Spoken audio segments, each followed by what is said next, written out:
코스피 5천 시대를 맞이했습니다. 지난 대선 과정에서 이재명 당시 민주당 대선 후보에게 코스피 5천에 대해서 비난하고 조롱했던 분들 반성하시고 주식 투자하세요.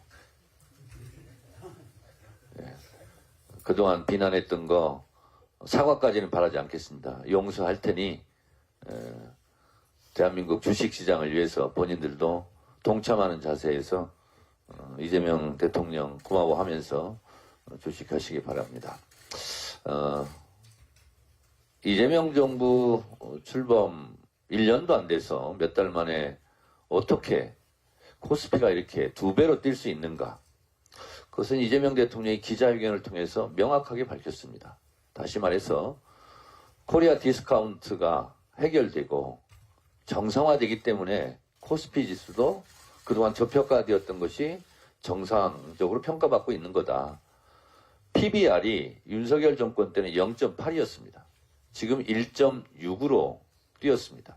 PBR은 순자산 비율이죠. 맞습니까? 주식에 대한 평가죠. PBR. 순자산 비율이 2배를 정확하게 뛰었습니다. 그러니까 주식도 2배가 뛴 겁니다. 근데 그러면 왜 이렇게 PBR이 올라갔는가? 그래서 주식이 올라갔는가? 간단합니다. 윤석열 정권 때는 모든 게 불안정하고 불확실했습니다. 그 불확실의 구름이 거친 겁니다.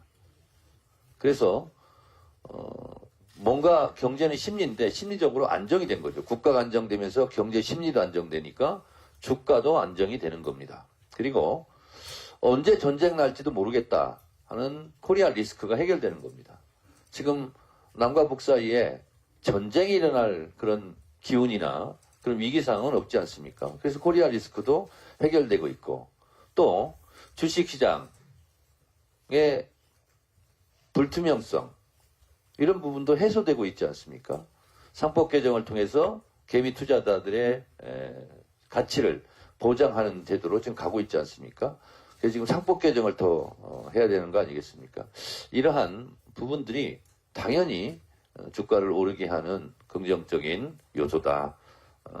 이 모든 것이 국민들 덕분이고 국민들 덕분으로 이재명 정부를 출범시킨 그런 효과다라고 저는 생각합니다. 장동혁 대표님 단식하느라고 고생 많았습니다. 저도 단식을 24일간 해봐서 압니다. 얼마나 힘드셨습니까? 하루빨리 건강 회복하셔서 통일교 신천지 특검 합시다. 저는 국민의힘에서 본인들이 낸 법안, 본인들이 상임위에서 통과시킨 법안을 통과시키지 않겠다고 필리버스터하는 그런 코미디 같은 일을 보았습니다. 이 또한 마찬가지입니다. 통일교 특검을 하자고 단식을 하셨는데 하자니까요. 그런데 통일교뿐만 아니라 신천지도 심각하니 같이 하자는 겁니다. 사실은 단식할 필요가 없는 단식이었어요. 그냥 민주당이 요구하는 대로 통일교 신천지 특검 받았으면 굳이 단식하면서 고생하실 필요가 없으셨을 텐데 병원에서 건강 회복하시면서 잘 생각해 주시기 바랍니다. 아무튼 모든 걸 떠나서 고생 많으셨습니다. 한덕수 내란 중요 임무 종사자에 대해서 특검 구형은 15년인데 23년을 선고했습니다. 이진관 판사님께 감사드립니다. 이진관 판사님께서는 사법부에 대한 불신, 사법부에 대한 명예실추를 어느 정도 회복시키는 데도 기여를 했다라고 생각합니다. 그런 면에서 다행입니다. 근데 하마터면 큰일 날 뻔했습니다. 내란 방조범이 만약에 그대로 공소변경되지 않고 갔더라면 이 부분은 처벌할 조항이 없다는 거 아니겠습니까? 그래서 내란 주요 임무 종사자로 처벌을 할 수 있게 되어서 너무나 천만다행입니다. 저는 한덕수 피고인에 대해서 이진관 판사가 이 내란이 성공할지도 모른다는 생각에 내란 주요 임무에 종사했다 하고 꼬집는 부분이 참으로 통쾌했습니다. 또 하나는 예전에 1980년 전두환 쿠데타, 전두환 내란보다 비교할 수 없을 정도로 훨씬 더 큰 피해를 줬다. 따라서 그때 했던 판결을 참고할 필요가 없다라고 말하는 것은 현직 판사로서 대단한 용기였습니다. 그런 면에서 이진관 판사에게 제가 아낌없는 박수를 보내드리는 겁니다. 잘 아시겠지만 우리 대한민국 헌법 11조와 84조는 충돌합니다. 11조는 모든 국민은 법 앞에 평등합니다. 그런데 84조는 현직 대통령은 내란 외환의 죄를 범하지 아니하고는 재직 중에 형사상 소추되지 아니한다 라고 되어 있습니다. 모든 국민은 법 앞에 평등한데 현직 대통령만 예외입니다. 내란과 외환의 죄를 범하지 않으면 형사소추되지 않습니다.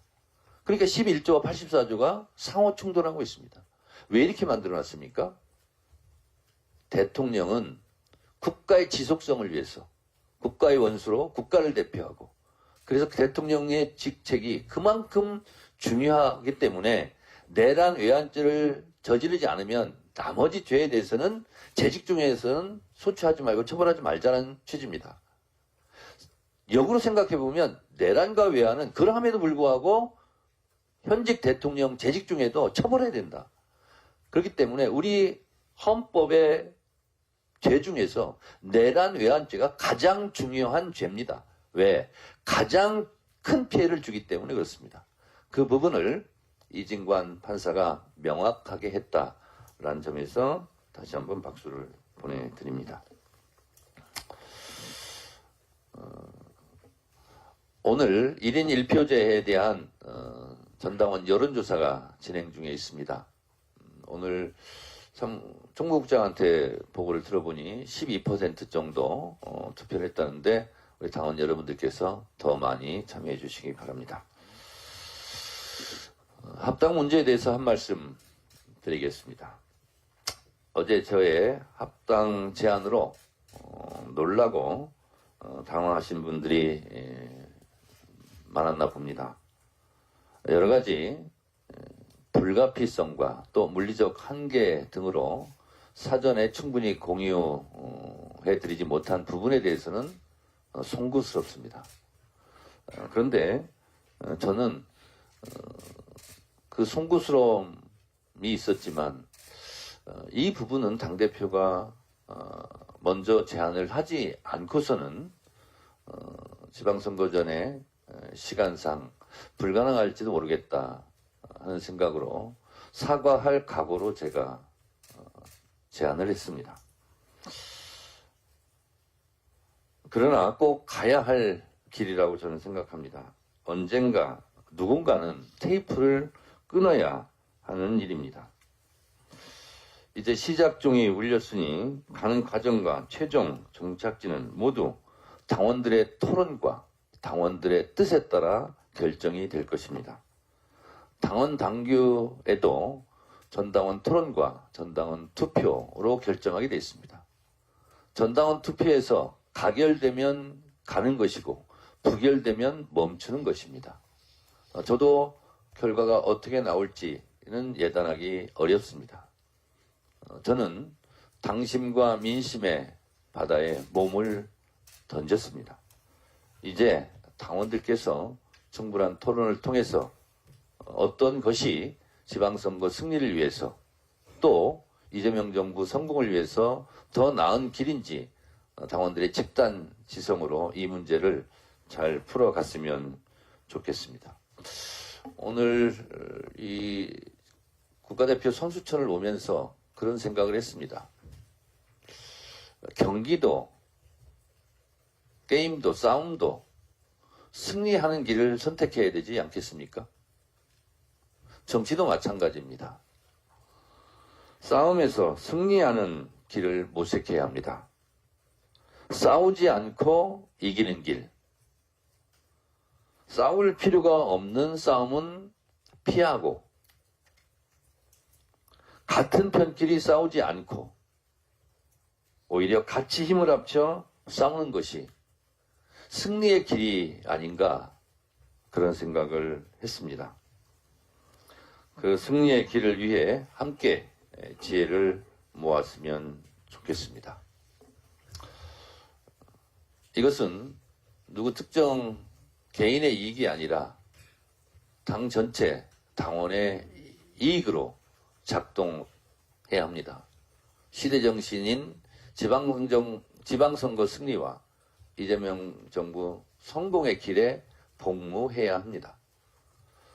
더불어민주당의 당권은 당원에게 있고 모든 당권은 당원으로부터 나옵니다. 저는 누차에 걸쳐서 국민 주권 시대에 걸맞는 당원 주권 시대를 열자고 역설하고 있고 당원 주권 정당을 위해서 1인 1표제도 많은 어려움 속에서 추진하고 있습니다. 더불어민주당의 주인은 당원입니다. 이 합당 제안도, 이 합당 문제도 당원들께서 결정해 주시기 바랍니다. 박지원 최고께서 당원들의 충분한 보장, 토론 보장을 말씀하셨는데 너무나 당연한 얘기입니다. 저는 당원들께 합당을 제안한 것입니다. 당연히 당원들께서 기탄 없이 숨김없이 전면적으로 공개적으로 투명하게 토론의 장을 열 테니 당원들께서 충분하게 의견 개진을 해주시고 그리고 당대표와 당 지도부 최고위원들은 그 뜻을 수명하겠습니다. 감사합니다.